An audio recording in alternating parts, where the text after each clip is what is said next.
Hey folks, we're back. I'm your host, BKP. Good morning from the office, North Georgia's only live online morning show. Now, I don't want to start a single segment today. There's the phone number right here. You can text me on this phone number. You can tell me what you think. And there is the email address. It's 829 this morning. We're in LJ, Georgia, FYNTV.com. All right, so that being said, I don't want to start a single segment this morning without saying thank you. I don't care how much it takes. There's not enough we could do to say thank you. So number one, it's Veterans Day, okay? And we're honoring all who served here. November 11th, today is Veterans Day. Thank you. I'm not coming back and doing a single segment that I don't look at the camera and say thank you very much, because I know my freedom of speech, and to come to you and deliver anything I say this morning is those that have served and give the ultimate sacrifice, served and are still with us today, that we can go up. Please go up and say thank you for your service. We just say thank you. I mean, I get so tired of it. It's that simple. Go up, and if somebody's wearing the hat, say thank you for your service. And a lot of you do. I know that this audience, we do that. Okay? We salute the flag. We stand for the national anthem. And we say thank you for your service to our veterans. And then we have those that continue to serve. And we want to thank you and thank the families. I mean, you know, families give the ultimate sacrifice of men and women going off into and doing tours of duty, that they're home alone with the kids, taking care of the kids, whoever it may be. All right, so let's go here. Now, last week, not being reported in the media, and when it is reported, this is the biggest fear. Now, biggest. There's big, bigger, and biggest. Now, there's not biggins or biggerer or biggerer. It's biggest. So I got to be careful with saying the biggest. Number 51. Okay. One of the biggest, I could go with that. There's number 51. What is that? Number 50. Well, wait a minute. That they have the t-shirts. Black Voices for Trump. We're going to talk about that a little later in the show, but last week in Atlanta, I understand maybe the AJC did a little something. No, nothing on any of the morning shows how Trump came to Atlanta and got kicked off and set up a black voter coalition in Atlanta for 2020. It's a fear they have. It's a fear. Fear of the brother. That's it. We're calling it 2020. I can make the t-shirts. Fear of the brother. Brother Trump. That's who they're fearing. Brother Trump. We fear the brother. That's who the Democrats, they've gotten off the plantation. They have gotten out the front gate. Somebody let the dogs out, and it was Trump out of the front gate, and the Democrats are all upset. They're hiding this for everything it's worth. They're hiding this, their fear. Because what? You go to Iowa, and Buttigieg is going to appeal to the white wacko Democrats in Iowa. They're out there, okay? So the gay brigade is spending the money to get the media to like him in Iowa and kick it over to New Hampshire.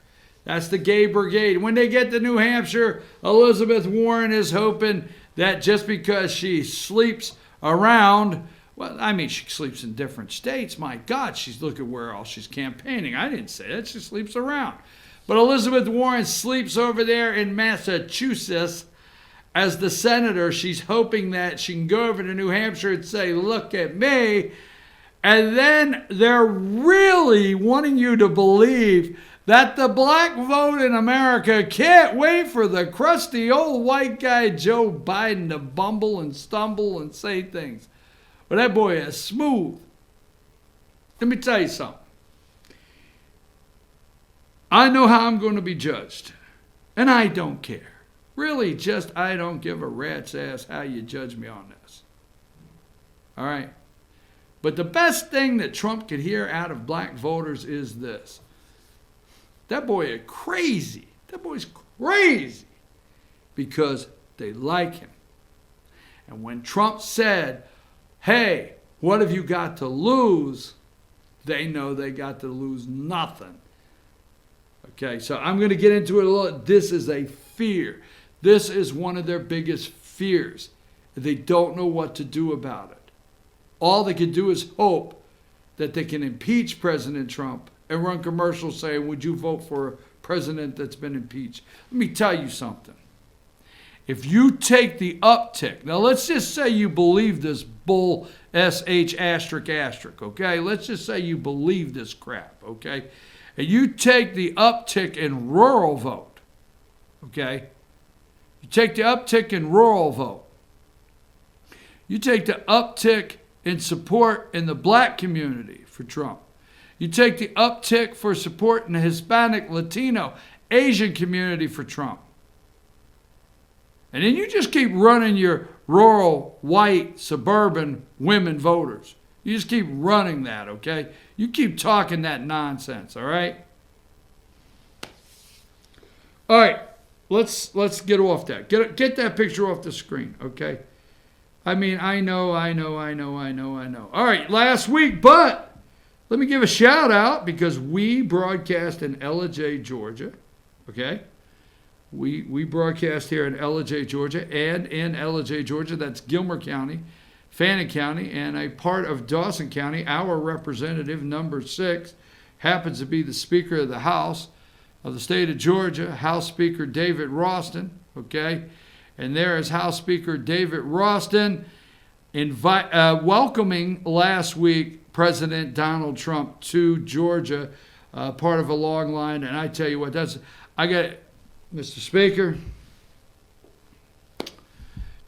hey, now my understanding right there is he is saying, look, there's a guy in North Georgia, BKP, FYN TV, and that guy is ready to give you a fair, balanced interview.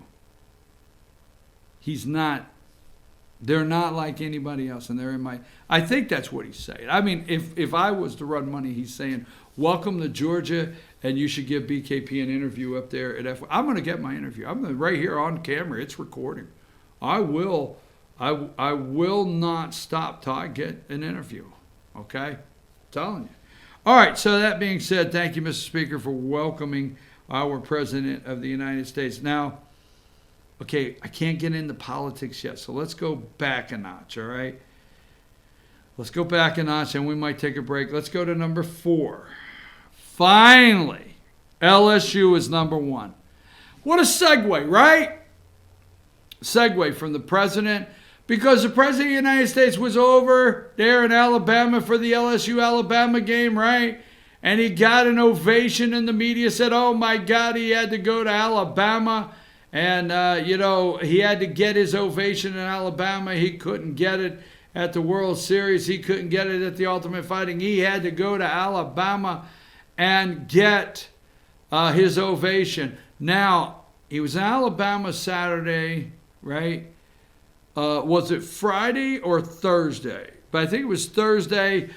Jeffrey Beauregard Sessions announced his intentions to run for Senate again. And I made the prediction that he would. I think President Donald Trump will endorse Jeffrey,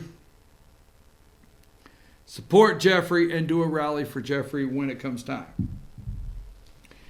That being said, I told you since I watched LSU play Texas, and at that time Texas was number 11, ever since I watched LSU play Texas at the beginning of the year, I told you this team was right up there. I like Georgia. Get off my back, Georgia fans. But LSU, Ohio State, Clemson. Now, for those of you that are arguing, that for those of you that think Ohio State, I think they may be right where they should be. We'll see, okay? But Clemson is still undefeated. Anybody that argues that Clemson Tigers, if you argue that they're not playing any teams, they are the national champions, and they are still undefeated, and they still have an enormous winning streak. Alabama, number 4, I guess I can understand. Georgia, 5, nice win. And there's Oregon. And there's Minnesota, moved up to 7. So I want to give Minnesota a special shout out because one of our own down here in Pickens County, Shannon Brooks, I think had 50-some yards. And he also had a great block. He picked up a really nice block in the backfield, which gave the quarterback an opportunity to throw a touchdown pass. So way to go, Shannon Brooks, playing Penn State. Penn State fell there to number 9. I thought after they were played Buffalo, I thought Penn State was a little overrated after Buffalo took them to the halftime. But I like Penn State, but they dropped to number 9. Minnesota's moved up to 7. Congratulations, Shannon Brooks. We're happy here at FYN TV and especially Team FYN Sports that you're enjoying a great senior year from Pickens, leading rusher, all-time rusher for the Pickens Dragons. Alabama 4, Clemson 3, Ohio State, LSU. I thought about playing the video. Coach LSU said F Roll Tide, right? At Georgia, number 5. So this college football season's really enjoyable, and everybody debating it back and forth who should be where. Let's take a break, and we'll come back. It's time to talk about Nikki Haley. We'll talk about her and what the media won't tell you, and why won't they let the witnesses come forward? Why not? It's supposed to be fair. Take a break.